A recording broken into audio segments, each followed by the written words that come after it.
Well, again, thank you again for having me on.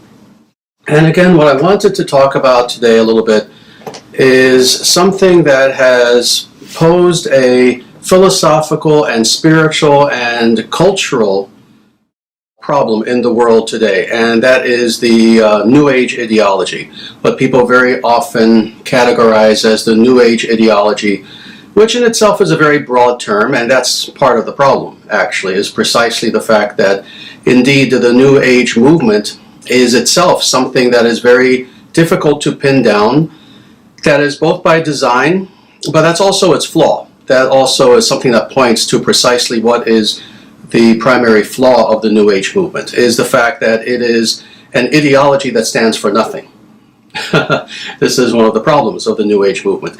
Thus, when we say the New Age movement, truthfully today, there are very few people who would overtly call themselves New Age. In fact, thankfully, finally, after so long, after so many decades and really generations, interestingly, even a lot of people who really are New Age and New Agey, they themselves are in fact ashamed of the term, which in itself is a very interesting pointer to the fact that, yes, people recognize that there are indeed immense flaws in what is called the New Age movement, New Age worldview, etc.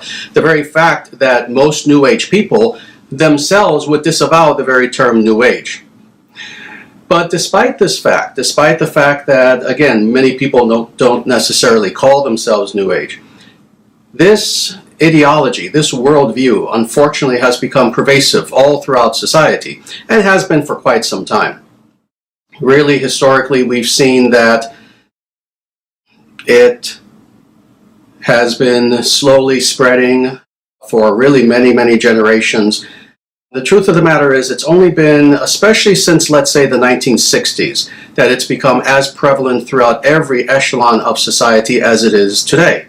To the point where, with the New Age ideology, you see it quite literally everywhere, being espoused by some of the richest, most famous people on earth to just the most common individual. And you see it in the culture, you see it in entertainment, you see it in movies, etc. And this is indeed something that needs to be tackled because of the fact that it's something that has become extremely prevalent. And unfortunately, not only prevalent, but to the point where New Ageism, the New Age worldview, has even been infiltrating more traditional and authentic, let's say, institutions and forms of spirituality. To the point where, indeed, there are even many so-called Vedic people who you don't have to scratch very deep beneath the surface to see that in actuality many of their ideas are purely New Age, more so than Vedic. This has even infected many so-called Vaishnavas. In fact, several Vaishnavas, and of course, I won't name their names because God knows I do my best to avoid controversy. I won't name their names, but we even see several gurus who claim to be Vaishnava gurus who in actuality are quite New Agey and have a very New Age sort of mentality. So thus we've seen that, again, this worldview, this spiritual, if you can call it that, attitude has pervaded everything and has infected everything. It's for this reason that it is important to do this philosophical critique of the New Age movement from, again, a Vedic perspective, a purely Vedic perspective. So all that being said, I just want to go very briefly, for those individuals who don't know this, into what are the historical origins of the New Age movement. And there are several. Most of them pertaining, interestingly, to America, because New Ageism, while you certainly can't say it's a 100% American phenomenon, it is indeed something that was formed in America, in the United States. Now, of course, it's prevalent everywhere, even in India, Asia, everywhere. There's no nation that has not been infected by this New Age sort of mentality. But it really is an American-born phenomenon. And there are several historical strains that have come together in the past roughly 150 years or so to bring about what today we call the New Age movement. Some of these include, for example, the New Thought movement, which was an alternative form of Christianity that started, again, in America in the 19th century. in the 1850s, 60s, 70s, 80s, etc. It's something that became more and more prevalent throughout the 20th century, and it's something that's still around, even though it's a movement that in itself has shrunken and gotten very small. It still serves as one of the foundations of the New Age movement, that is the New Thought movement within alternative Christianity. Another contributing factor was Theosophy, the Theosophical Society, which was founded by Helena Blavatsky. This was another source of what is today the New Age movement. Now, with Theosophy, interestingly, and I've had discussions along these lines with several other individuals, it's interesting how with Theosophy, on the one hand, much of the thought of Theosophy was essentially a mishmash of many different spiritual traditions on the one hand, so thus very New Agey on the one hand. On the other hand, with the Theosophical movement, they did indeed play a very important role in introducing, let's say, Dharmic ideas into the Western world in the 19th century. So when it comes to the Theosophical Society, they did some very, very good things. So for example, they provided many translations of Sanskrit works for the first time. But at the same time, again, it was somewhat mixed with them. Many of their ideas, much later on, via Annie Besant and people like this, again, started to become very New Agey, very wishy-washy, and rather than offering an actual alternative, a spiritual alternative for Westerners who were looking for something more substantial than Christianity, it instead began to serve an opposite purpose, and that is a purpose that led more to ideological globalism than anything, more into the 20th century. Another individual and organization that actually even more so than the previous two has served as a foundation to the modern New Age movement is Alice Bailey. Alice Bailey and her what is now called Lucis Trust. Now, for individuals who don't know about Alice Bailey, I'm not going to go very deep because my purpose is not to really talk about history, but look her up. Feel free to look her up. Look up Alice Bailey, look up her organization, the Lucis Trust, and you'll see that more than almost anything, Alice Bailey and her writings have served as the philosophical, if you could call it that, philosophical foundation of the New Age movement. She was someone who extolled the idea of a new world order, the idea of there being one world, one religion, etc., etc. She had a lot of really pretty kooky ideas, actually. More than anything, she herself was a Luciferian. And this is something that you don't have to even do that much research to very quickly discover about her. You remember the last time we went somewhat in depth into Luciferianism and how Luciferianism is in every way the very opposite of actual spirituality, because it is a celebration of ego, which is again the very opposite of what every spiritual, authentic spiritual tradition wishes to do. We don't want to celebrate ego. What we want to do is to rather transcend ego. Well, with Alice Bailey, interestingly, when she founded her particular organization and movement, initially, and again, this is not conspiracy theory, you can look this up, I believe it's even on Wikipedia, you can look this up anywhere, this is common knowledge. She decided to call her organization the Lucifer Trust. And that was the legal name of her organization for several years. I forget exactly how many. It wasn't very long, because very soon after she realized that that was not a very good marketing ploy on her part. So she legally changed the name of her organization from the Lucifer Trust to what it is now called the Lucis Trust, which is still kind of a play on words on the term Lucifer. But in any case, Alice Bailey certainly has served as one of the philosophical foundations of the New Age movement, the modern New Age movement. Another individual, indeed, was Aleister Crowley. Many people don't quite understand that Aleister Crowley's people, especially after he passed away in the 1940s, many of his disciples started to engage in a process of dishonest entryism. And what is meant by that is the idea of going into pre-existing institutions and organizations and taking them over. This is something that, again, Aleister Crowley taught. It's something that he tried to do in his lifetime, in a few cases successfully, but it's something that his disciples, after his death, continued to engage in extremely successfully. And again, this is something that very few people know, but you just have to do a touch of research and all the information is there at the tips of your fingers.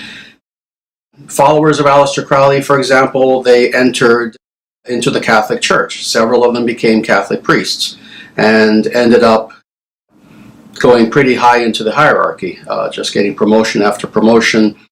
They went into many other different movements, but they also served as one of the foundations of the modern New Age movement. And the modern New Age movement meaning especially post-1960s. Finally, I mentioned the 1960s, and this was a very important era during which you can see a demarcation in the New Age movement itself.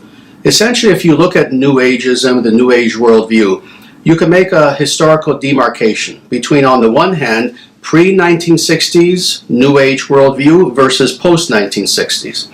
And certainly what we're experiencing today is the post-1960s New Age worldview, in which there was an interplay between all the various social movements that were going on during the 1960s and the New Age movement, where they fed into each other, supported each other, etc. The New Age movement transformed American culture and politics, and then vice versa. The New Age movement itself was in some ways transformed by the values, or one could say anti-values, of the 1960s, including the ideas of relativism, of moral relativism, the idea of subjectivism, etc., etc. So in many ways, the New Age movement itself became altered in the 1960s. Now, all that being said, one thing that I need to talk about, which is central to our understanding of the New Age movement and why the New Age movement is indeed such a negative thing, is that another important element of the New Age movement is indeed authentic Vedic and Dharmic spirituality. In other words, all throughout the history of the New Age movement, one thing that they have been guilty of and are guilty of to this day is essentially spiritual theft, is essentially a type of spiritual appropriation. You know, we talk about cultural appropriation all the time today. Well, the New Age movement and the individuals involved in the New Age movement have been guilty of spiritual appropriation. And what is meant by that is many of the good ideas that they have contained within the New Age movement, the ideas that actually do attract people to the New Age movement, are not theirs. Rather, they're stolen. They're ideas that New Age individuals stole from Vedic spirituality and then other forms of Dharmic spirituality, Buddhist, Jain, etc. And this is one of the difficulties of the New Age movement, is this type of theft that has occurred, this spiritual appropriation, where they've taken ideas, some practices, even many of the terms that originally belonged to the Vedic tradition. They've stolen them, repackaged them, and claimed them as their own. So, I can give a very, very long list, but just as a few minor examples of this. The idea of karma. Well, karma is not a New Age idea. Karma is Vedic. Karma is Buddhist. More than anything, however, karma is Vedic. The idea of reincarnation. The idea itself of meditation. Certainly, while you find some traditions of meditation throughout the history of the Western world, a little touch in Christianity, especially Orthodox Christianity, etc., meditation as it is now, let's say, packaged by the New Age movement, came directly from Vedic spirituality. Yoga, for that matter, another example of something that at one time was pure and authentic, a part of the Vedic tradition, which has been taken over by New Age spirituality to the point where, unfortunately, today, when people in the Western world especially, when they think of such things as yoga or karma or reincarnation, rather than associating these terms, practices with their ancient forebears, with, again, the Vedic tradition from whence all these various things arose. Now in the minds of the popular masses, when they hear, oh, karma, reincarnation, yoga, they tend to think of a half-drugged out New Age hippie in a commune practicing these things, rather than what they should be envisioning, which is a pure and humble and very disciplined yogi engaging in all of these activities. So this is something that the New Age movement is extremely guilty of, and that is spiritual theft. That they took these ideas from a specific tradition, the Vedic tradition, arguably from the Buddhist tradition too, but really these all are ultimately traced back to the Vedic tradition.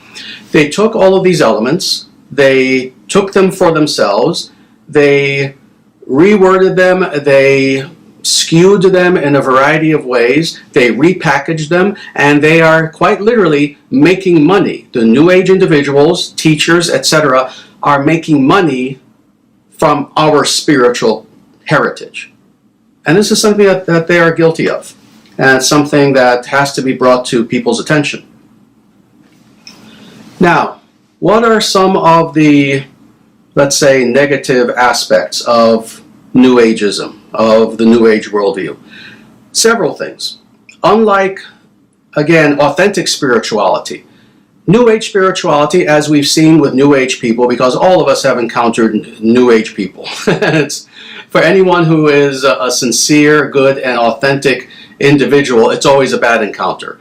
Because what do we find? What we tend to find when we speak to individuals who are very deeply involved in the New Age movement, we tend to find individuals who wish to celebrate the ego in every way. We find people who are self-centered. What we find is a type of spiritual hedonism. Another thing that we see with New Age so-called spirituality is that, interestingly, and I've seen this all my life, I mean quite literally, because the New Age movement has been around for a very long time, and I've had to encounter such people since before I was even 10 years old. One thing I have always noted about these people, whether you watch their YouTube videos, whether you read their books, etc., they never mention God. And if they do, it's just in passing. Or it's simply to tell you that you are God. But these individuals have no devotion. They have no interest in knowing God. Again, very few, if any, of them will ever talk about this, and when they do, it's just a facade in order to attract people who themselves indeed want to know God. In other words, it's an attempt to trick individuals into thinking that, oh yes, this is something actually spiritual. But truthfully, they rarely will ever mention God, or surrendering to God, or having devotion to God, or praying to God, or anything really God-centered. Rather, New Age ideology is almost always me-oriented. Me. What can I do for myself to quote-unquote grow, to better myself, to quote-unquote heal myself, to do this with myself, do that with myself. It's always me and me and me and me. And this is one of the fundamental problems with New Age spirituality. Now, on the one hand, we do indeed live in an era where people, and I've talked about this, need healing. People do need healing. People are indeed traumatized. They have all sorts of emotional and psychological problems, even physical problems, etc. And it has always been a part of Vedic spirituality to focus on self-healing. That is something that is of importance, but not to the exclusion of God. And this is one of the demarcations between New Age versus authentic spirituality. With authentic spirituality, the idea is, oh, absolutely, I must do everything to heal myself and to grow in every way, etc. But in order to then serve something greater than merely myself, to serve God, to serve others, etc. It's interesting, actually. I was having a one-on-one talk with one of my disciples yesterday, and it was very interesting how we were talking about the idea of God-centeredness versus me-centeredness in just a different context. And I gave this person a very interesting example, and let me say this to all of you right now. I forget when it was, but I'm pretty sure I was living in Madison, Wisconsin at the time. So this must have been at least 15 years ago or so. And there was one day when I was driving, and I saw, of all things, a bumper sticker. A bumper sticker. And in the past especially, everyone had bumper stickers, and they said all sorts of interesting things, a lot of silly, stupid things. But this bumper sticker was very interesting because it had a very simple message. All it said was, very simply, God first, you second, me third. That's all the bumper sticker said. But when I saw this bumper sticker, and I don't know where that originates from, I don't know if it's a quote or what, but when I saw that, I was amazed that of all places on a bumper sticker, someone had summarized the very essence of all true and authentic spirituality. This is true spirituality, that indeed we seek God first. Then we seek to serve others. And as far as me, I'm third. Now, interestingly, with the New Age movement, of course, they've turned that around. They've turned that around. And that's being very charitable to say that they've turned that around. With New Age individuals, they are first. They are what matter. It's me, my healing, my well-being, my this, my that. As far as others, well, of course, a lot of them will make a lot of noise about being social justice warriors and wanting to bring peace and happiness to the world, etc. Very few of them, very few, if any, New Age individuals actually accomplish anything along those lines to actually bring good to the world. And then as far as God, again, God is just some facade for them. God is just a code word that they use to suck people in. So truthfully, for most New Age people, God is not even third. God is not even in the picture. God is just a word that is a code for another me. So it's very, very unfortunate. So all that being said, another problem with the New Age movement is the fact that it is an extremely mercantile culture. We know that originally in spirituality and the idea of business were two things that for the most part didn't really touch. The idea was that if you were engaged in spirituality, if you were a spiritual teacher, if you had some religious institution, if you engaged in teaching people various, let's say, types of spiritual practices, etc. The idea was that you were doing this with the pure idea of helping people. Thus, in America, for example, if you wanted to become institutionalized as an authentic spiritual institution, you would become a nonprofit. You would become what today is called a 501c3, a nonprofit. With the New Age movement, on the other hand, the New Age movement is the epitome of the mercantile. It is the epitome of the commercial. It is the epitome of business. It is the epitome of making a quick buck. So this is why it has become the norm in the New Age community that everyone quite literally sells their services. Oh, I am a New Age spiritual teacher, and come to my seminar, and it's going to be $450 for this, and I'm going to sell you my service, and then buy my book, and then I'll sell you this, and I'll sell you that. And yes, I formed an LLC. I formed a for-profit corporation in order to, quote-unquote, bring my message to the people. With the New Age movement, it is 100% business-oriented. It's 100% money and greed-oriented. This is why you will really not find New Age so-called spiritual teachers who do not have for-profit businesses. Now, this is very different from authentic spiritual teachers who, while on the one hand, certainly even spiritual teachers, and people don't quite understand this, spiritual teachers have to eat too. However, they derive their money from charity. That is, individuals will, of free will, give a donation to them. That's been the case since the beginning of time, and there's nothing wrong with that.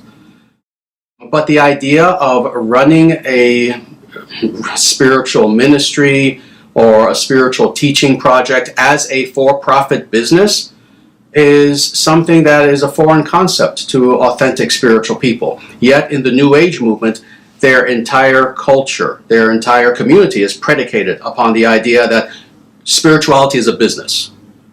And this is something that is extremely unethical. What we have seen over the years, interestingly, is that with the growth of New Age spirituality, even though the promise among New Age people has always been that, oh, the more that our ideas pervade society, the better things will get, socially, politically, spiritually, in every way. Instead, what we have seen, and this is one of the greatest evidences of the failure of the New Age worldview, what we have seen is that the more New Agey people have become, the more New Agey culture and society has become, things have gotten worse, not better. The promise in the 1960s, especially when, again, the New Age movement and the various movements of the 60s, when they coalesced together, the promise of New Age teachers in the 60s was that the more prevalent that their ideas became in society, the better things would become. The more civil people would be, the more courteous people would be, the more joyous people would be, the more understanding and tolerant and nonviolent and on and on and on people would become. That was the promise in the 1960s among New Age spiritual teachers.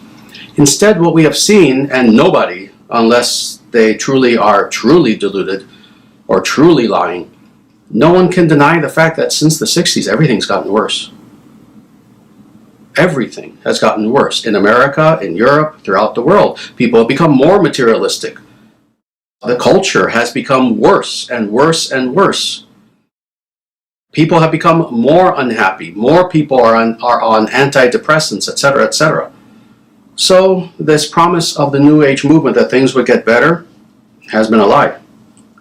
There are just several very specific points of New Age ideology that I want to address very quickly. And truthfully, with each one of these points, we could speak for an hour, but I promise you that we won't.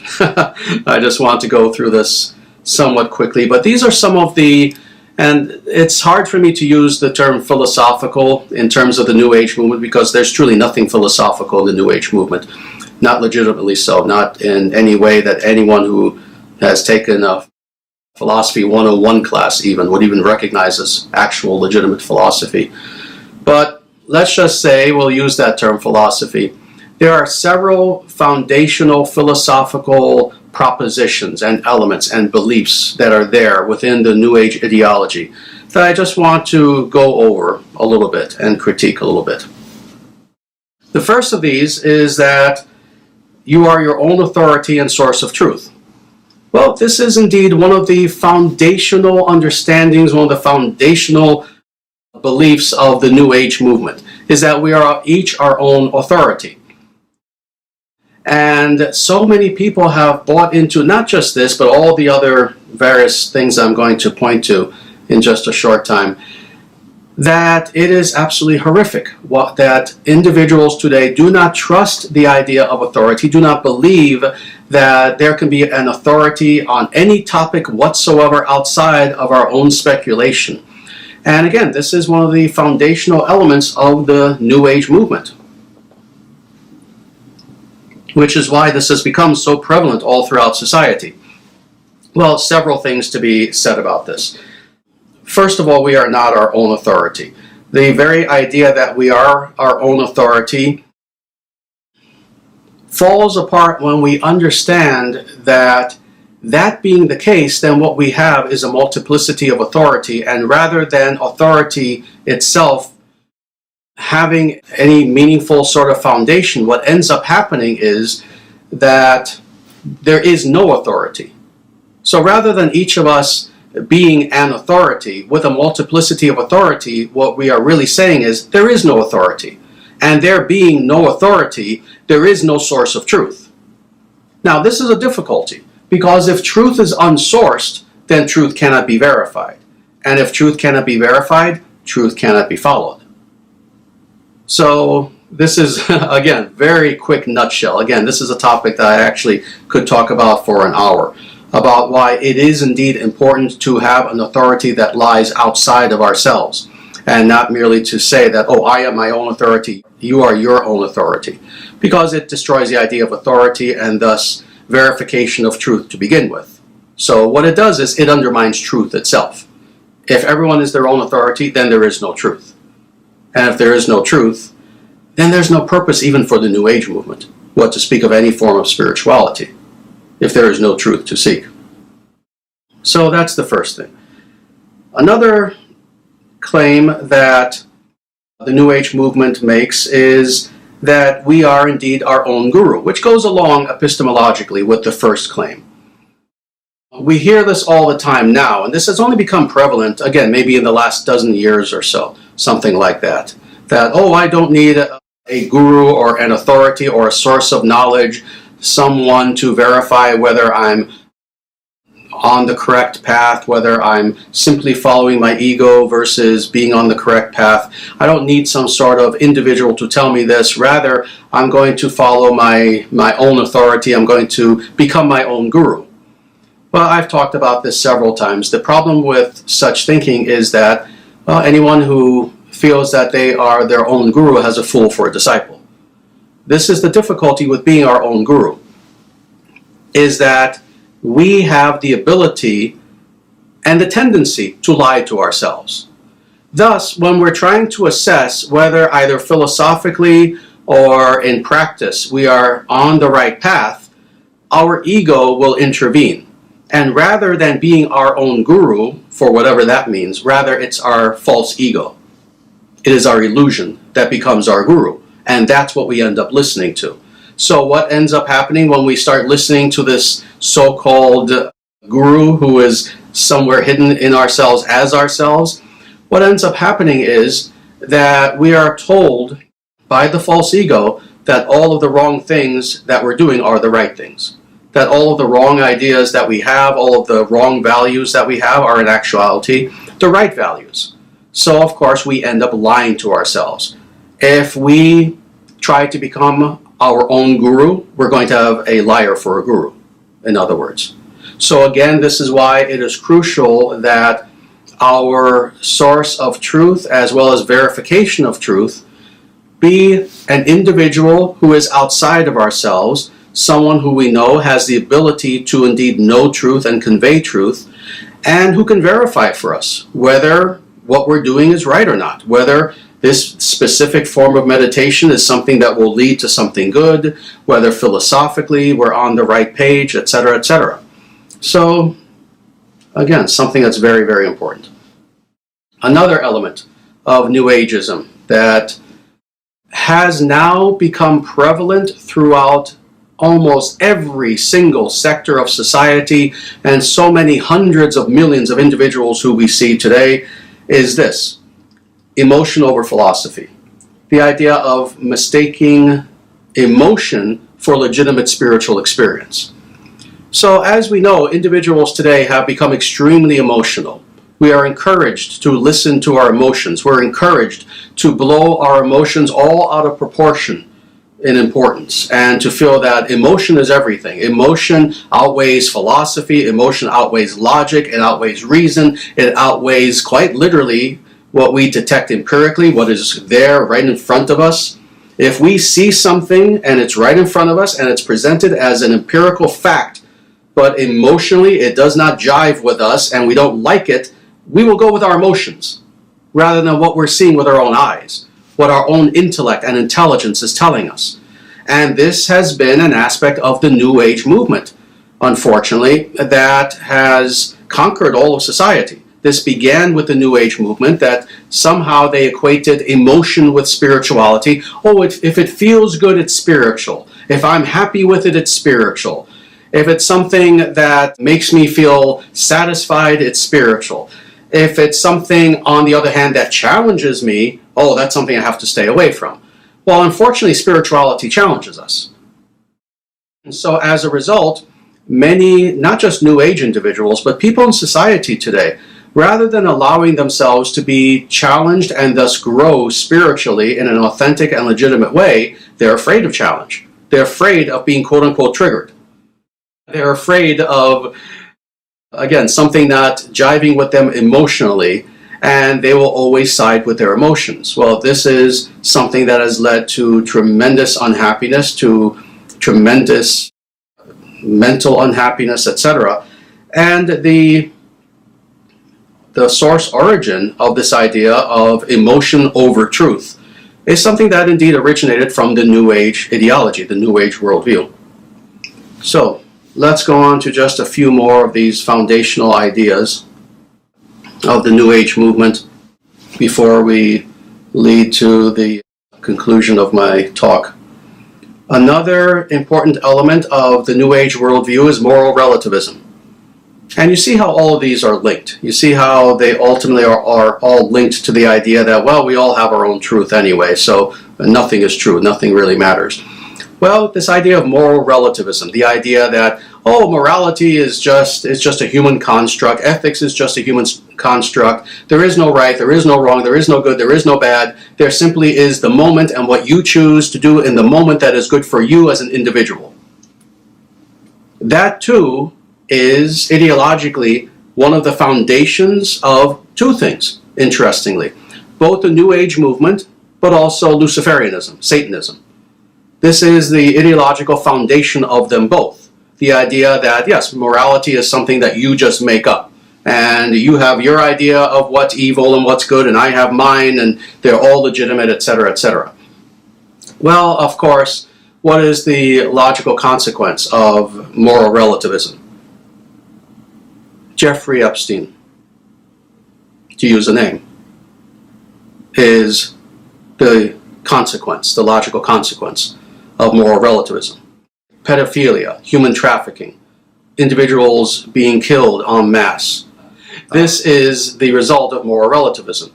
You see, if we follow the idea that, well, we all just have our own truth and good and bad are just meaningless constructs, etc., well, then at what point do we stand up for justice? Indeed, what is even the very philosophical foundation by which we should stand up for justice? See, interestingly, many of the individuals who are moral relativistic New Age people, many of these individuals also tend to be so-called social justice warriors.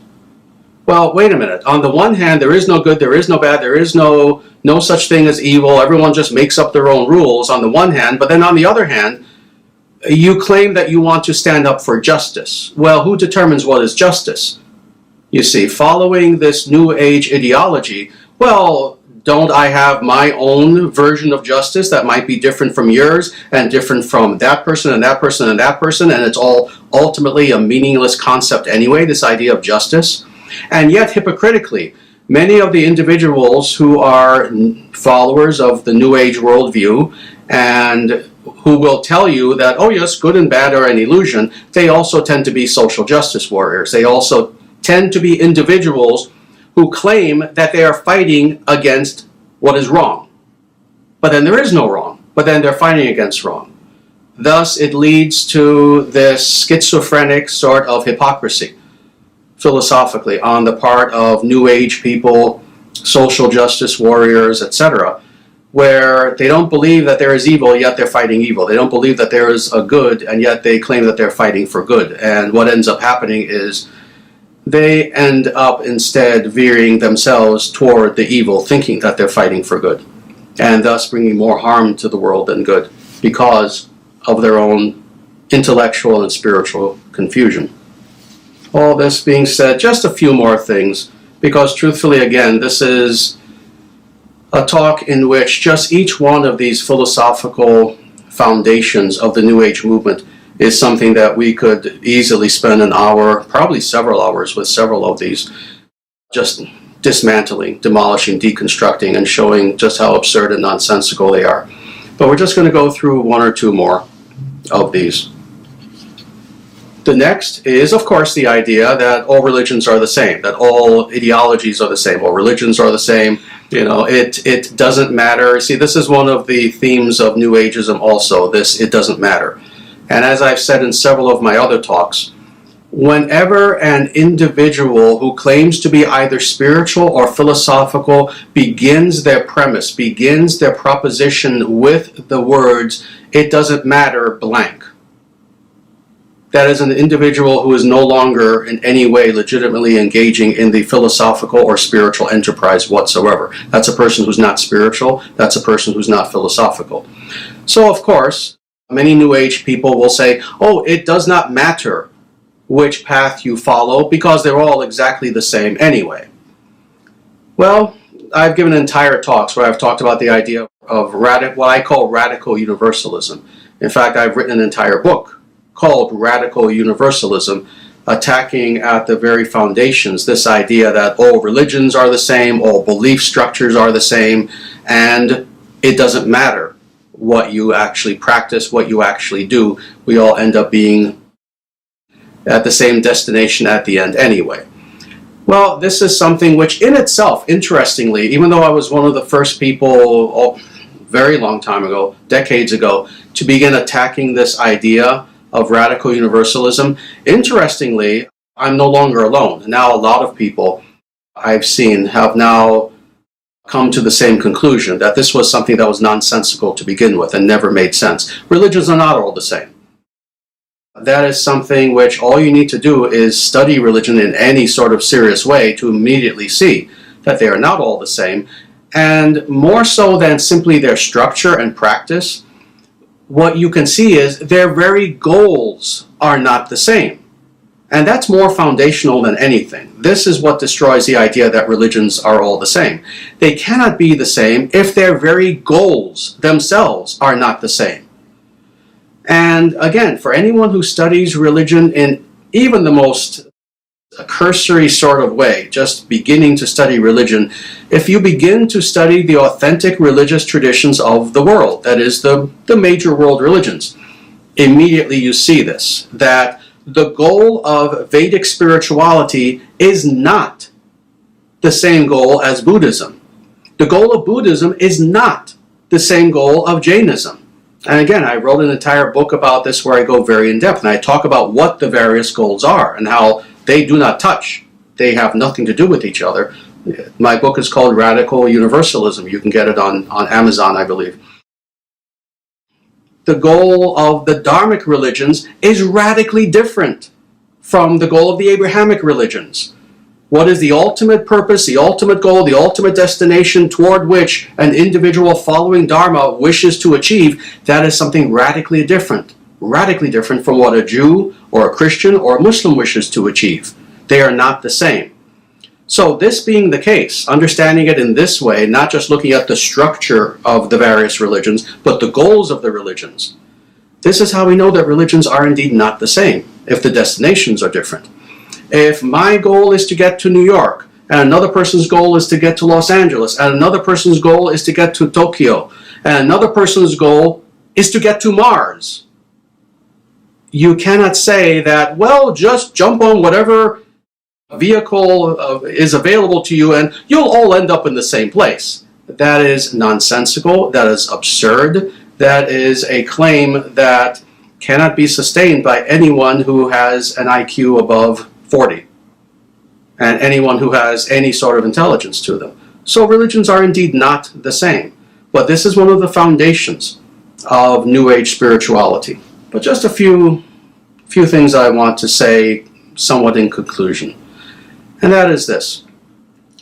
New Age people tend to make this false dichotomy. And you hear this all the time. Again, so many New Age ideas have become central to Western culture to the point where you hear these things all the time. Thus, you'll hear an individual say, oh, I'm not religious, I'm spiritual. Thus creating this false dichotomy between religion versus spirituality.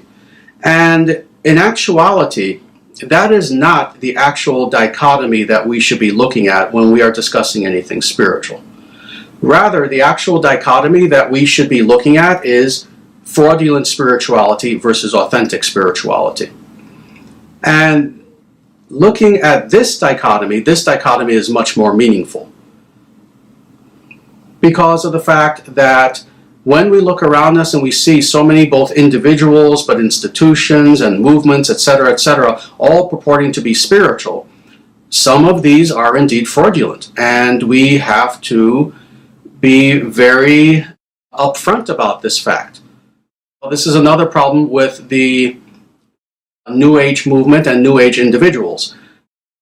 Interestingly, another foundation of the New Age worldview is non-judgment. Oh, you shouldn't judge anything. You shouldn't judge anyone. Doesn't matter what a person does. You should not judge. You should not judge. Yet, interestingly, many people have noted that New Age people tend to be among the most judgmental human beings conceivable, which is why people don't like anyone who's too New Agey. They tend to stay away from them because they themselves are very, very judgmental.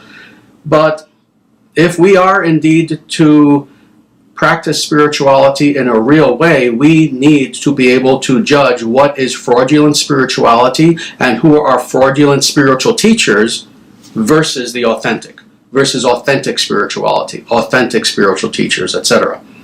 Now, interestingly, as I go on about the New Age worldview, we have to keep in mind this very important point, and that is the fact that while the New Age ideology, and one could say the New Age religion itself, is something that is extremely and fundamentally flawed in so many ways, we need to also understand that there are many individuals involved in New Age spirituality who themselves are quite sincere, who themselves are quite good people.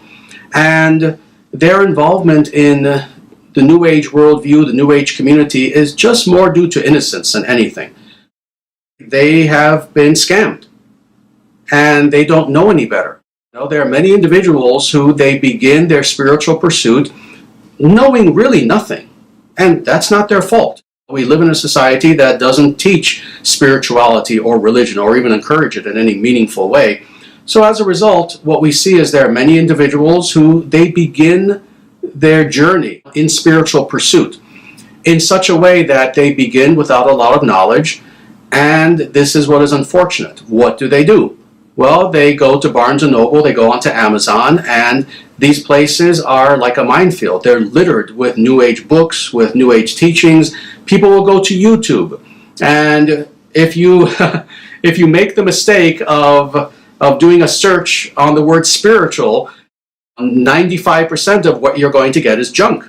It's either religious fundamentalists on the one hand, or it's made up, concocted, meaningless New Age scam artists on the other hand. That's going to be 95% of what you're going to find if you do a search for spirituality, if you do a Google search, a YouTube search, etc.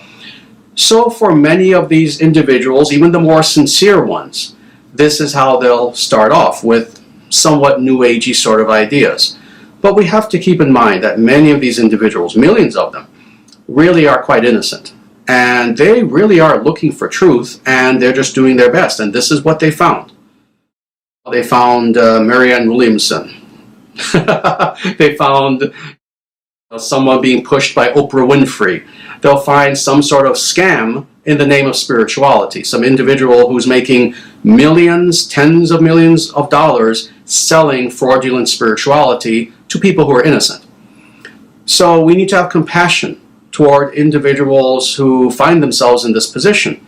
And what we need to do is reintroduce them to authentic spirituality. So for individuals who find themselves having been attracted to and entrapped by more New Age ideas, I just want to give a little bit of advice to these individuals. First of all, have the humility, have the integrity to indeed seek out authentic spirituality. Authentic spirituality. And what do I mean by authentic spirituality? Because you've seen I've used this term quite a bit now, authentic. Well, there is a definition of what is authentic versus inauthentic. Authentic spirituality is a spirituality that is rooted in something ancient. So if it's some so-called spiritual teacher who came up with some new idea, some new technique that's going to revolutionize your spiritual understanding, and this person came up with this 10 years ago, 15, 20 years ago, that's fraudulent, that's inauthentic.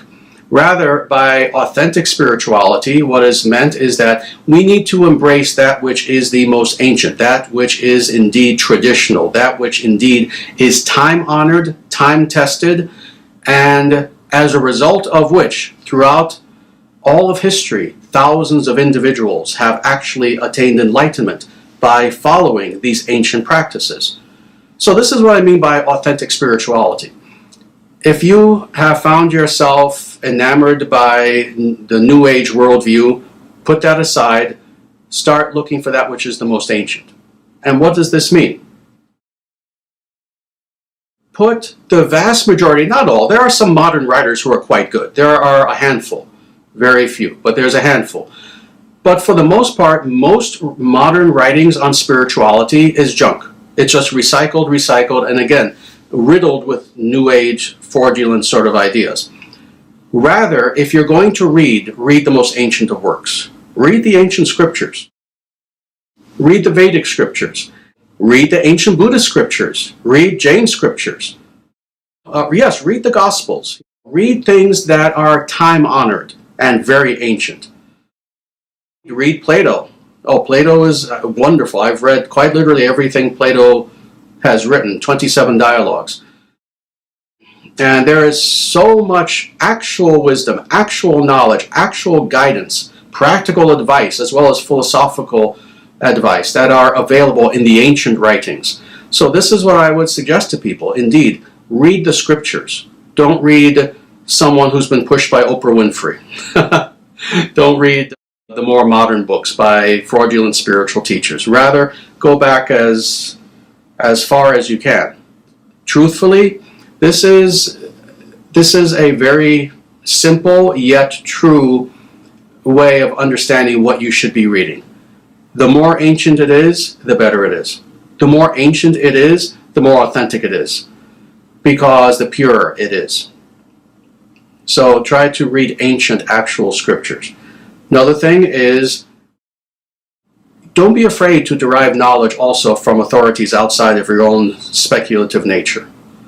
In other words, seek a guru, a real guru, a true guru, an acharya, someone who is teaching by example, someone who knows what they're talking about, someone who themselves epitomize authenticity. And this is not the topic of this talk today, so I'm not going to go in depth into what is a real guru versus a fake guru. But I have a video on what is indeed an authentic versus a fraudulent guru. If you simply go to Dharma Nation, look up that video of a talk that I gave on how precisely you know what is a true guru, please take a look at that. This is, in essence, what an individual needs to do if they wish to practice and experience authentic spirituality and true spiritual states versus just fantasy and imagination and emotion, is they need to embrace the ancient. They need to embrace that which is truly authentic. They need to go to these traditional scriptures and study them under the tutelage of someone who is an authentic authority, someone who can explain these scriptures to them well and who can guide them spiritually. So with that, hopefully we ended with some good practical advice. I will perhaps end there for now because I don't want this to be too long. And hopefully this talk will have been helpful, especially for New Age individuals who have some sincerity to them and really want to embrace a form of spirituality that will truly change their lives and not just give them the illusion of change and just some emotional good feeling, but without being rooted in anything real. So with that, thank you very much for listening to this, and do you have any questions for me? Yes, actually, that was incredible. What was really amazing was how we wrote most of the questions on the topic of New Age, and almost in a guided method, you answered every single one of them in order just by giving the talk. Well, I'm very happy that you said that. Yeah, I tried to be very thorough with the talk. Yeah, I'm glad that you found this valuable. But yeah, if you have any other questions that I didn't touch on, yeah, please feel free to ask. As a follow-up, very briefly, if you do still have the time, regarding, you mentioned the New Age movement finds a lot of its roots in Christianity, or at least some of the New Age movement finds its roots in some of Christianity, if I didn't mishear you. What are like the key differences between Abrahamism and New Age movement, which might actually be too long of a question? However, of course, it is indeed the case that much of the New Age movement has been dependent upon certain elements of Christianity from the past, but also very specifically Abrahamism, that is the Judeo-Christian, let's say, tradition, for lack of a better word. As far as what those have been, again, it's been more than anything in the same way that they have stolen many of the more positive elements of Vedic spirituality and then kind of inverted them in a very disingenuous and very harmful sort of way. This is essentially the same relationship that they've had with Christianity as well.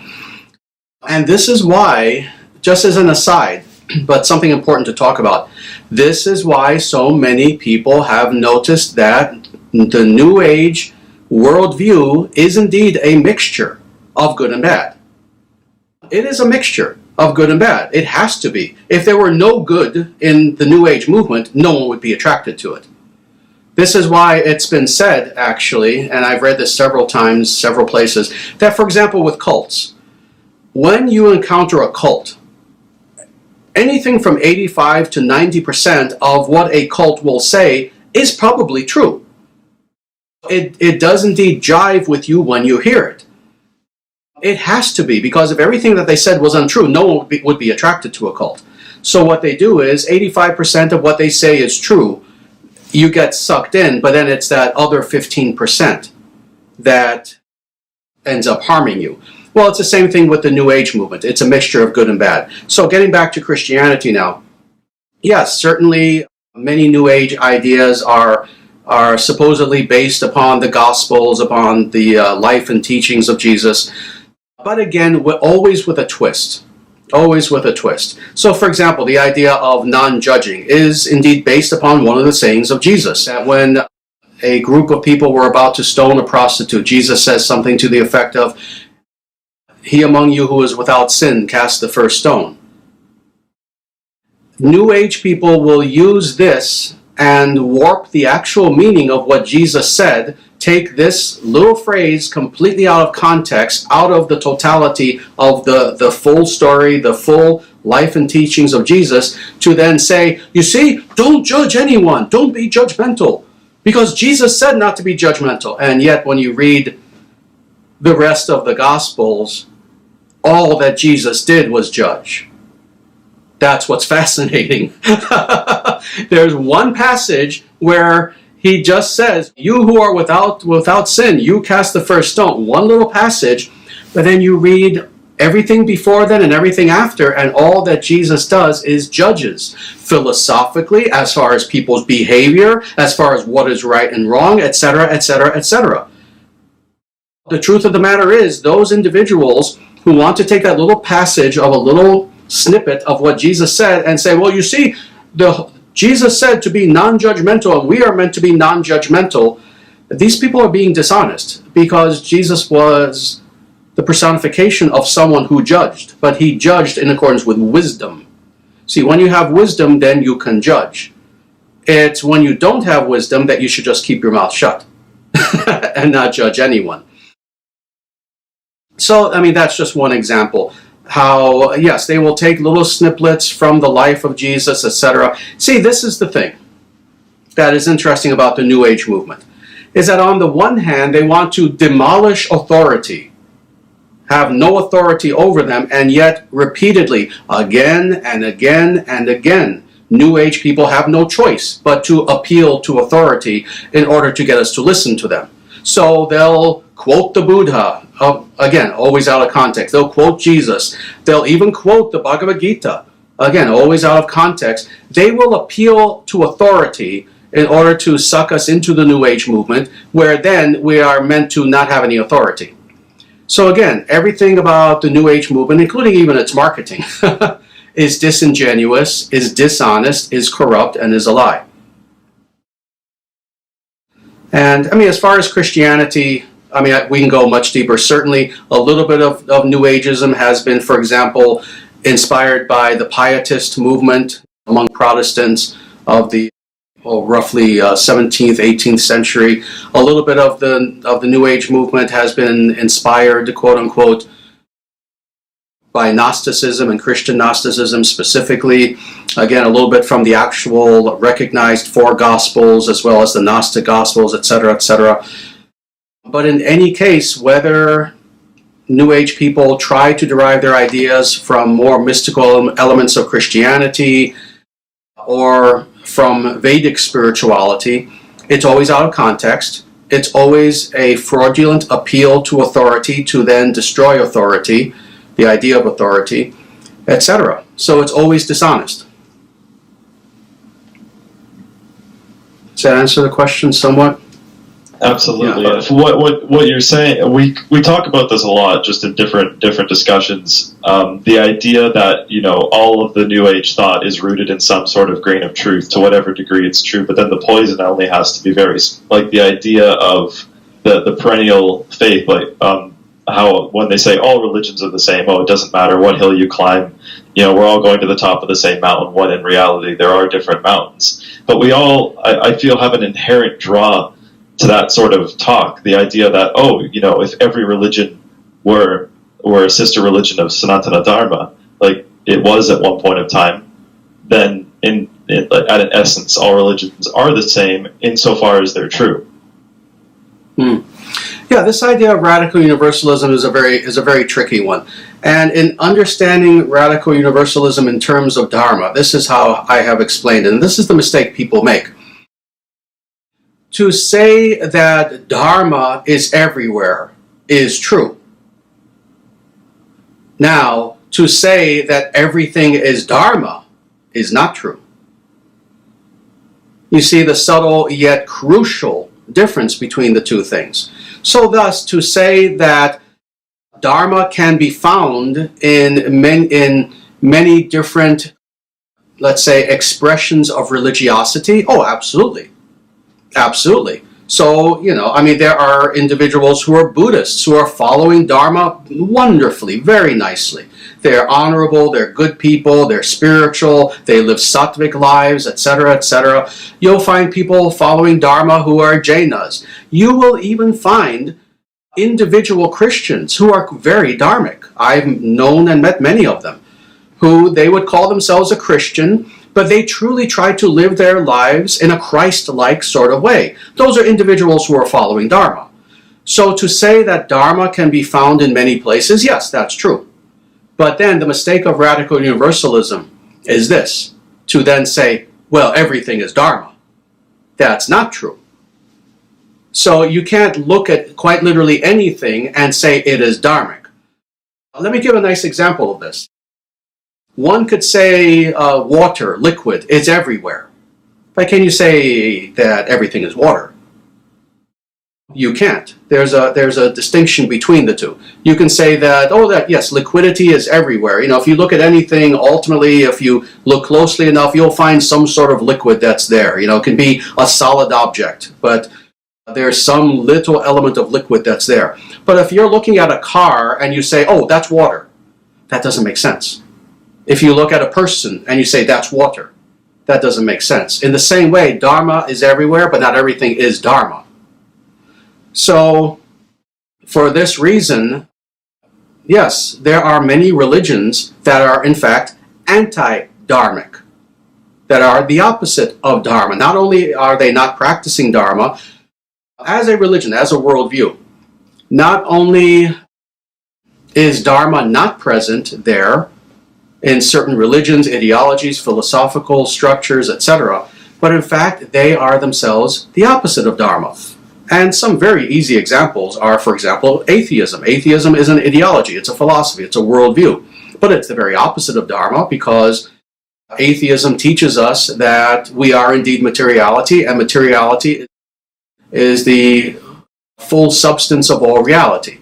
Well, that's the opposite of what Dharma teaches in every way imaginable.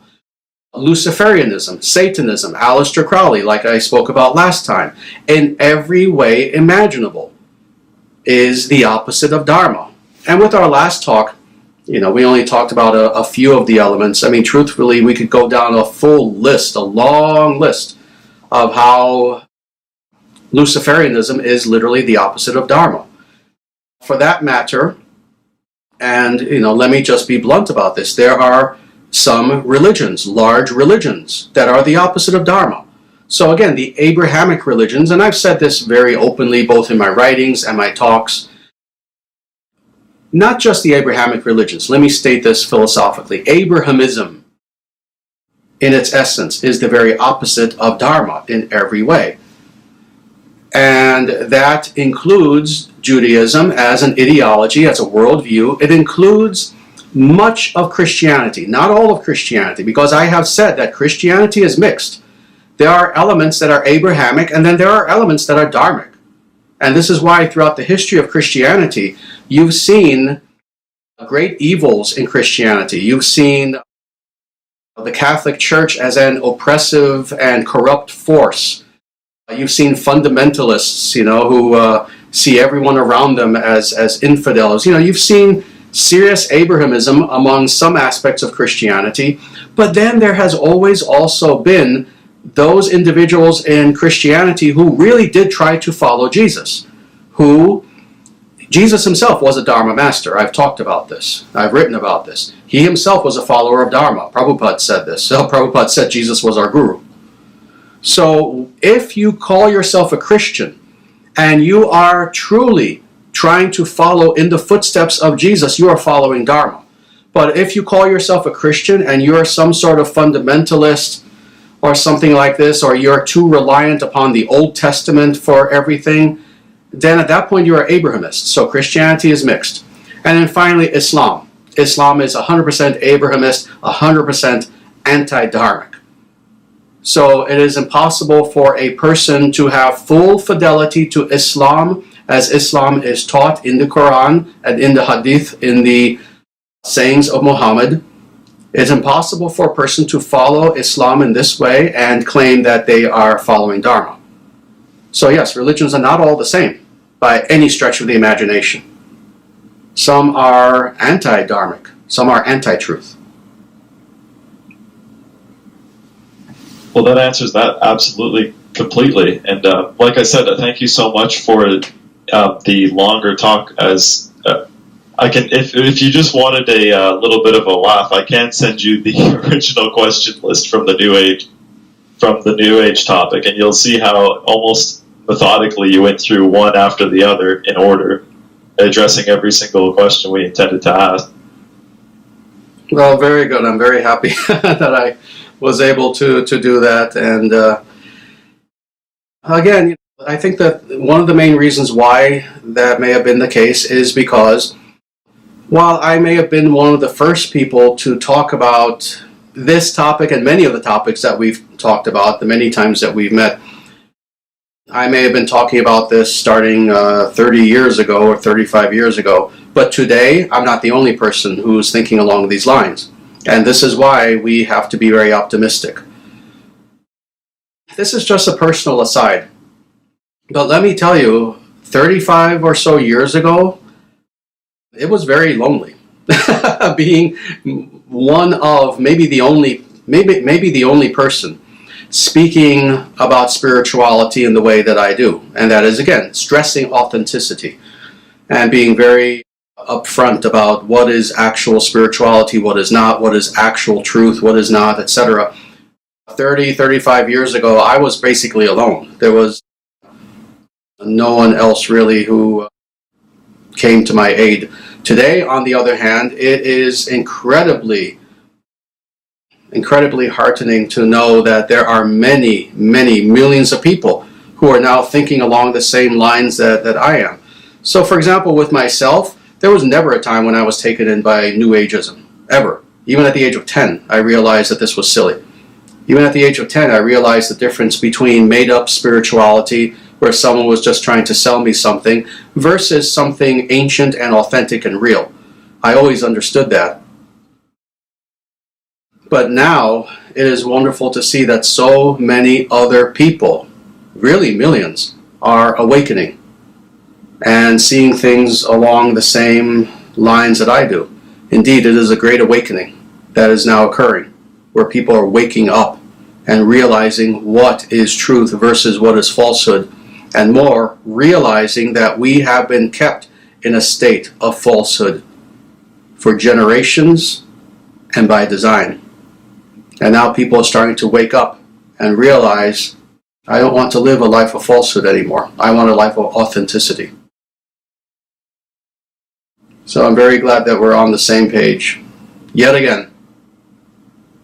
It's almost a permanent synchronism, a synchronistic tendency with our interviews. We seem to always discuss the topics everyone I know just happens to be discussing before we even bring them up. Thus, this is why we will do great things together. But with that, I want to thank you again for taking a little bit extra time and continuing to do these interviews with us. I can't tell you how much we value them. Absolutely my pleasure. And yes, we'll definitely get together again in the future. And thank you. Thank you very much for conducting this with me again. Thank you so much as well.